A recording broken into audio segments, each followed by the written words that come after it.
তো মাংসটা করবে বাবা। তো কিভাবে করছে আমাদের দেখুন।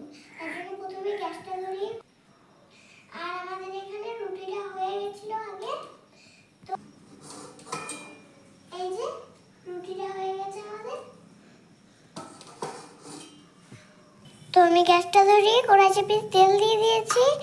তেলটা এখন গরম হতে থাকে। তো পেঁয়াজ কুচি দিয়ে দিচ্ছে, এই যে, আর তেজপাতা দিয়ে দিচ্ছে, হালকা দুটি চিনি দিয়ে দিয়েছে। এবার নেড়ে নিচ্ছে। তো পেঁয়াজটা ভাজা ভাজা হয়ে গেছিল। তারপর দিয়ে দিয়েছি আদা বাটা, রসুন বাটা দিয়ে দিয়েছে, ধনে জিরে বাটা দিয়ে দিচ্ছে। তারপর দিয়ে দিচ্ছি কাঁচা লঙ্কা আমি দিয়ে দিয়েছি, টমেটো দিয়ে দিচ্ছি।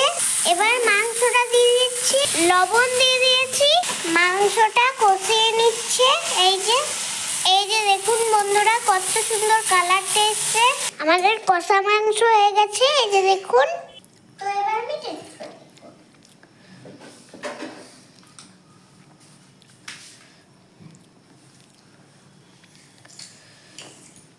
দারুণ হয়েছে বন্ধুরা, সুপার। যদি ভিডিওটা ভালো লাগে থাকে লাইক সাবস্ক্রাইব করতে ভুলবেন না।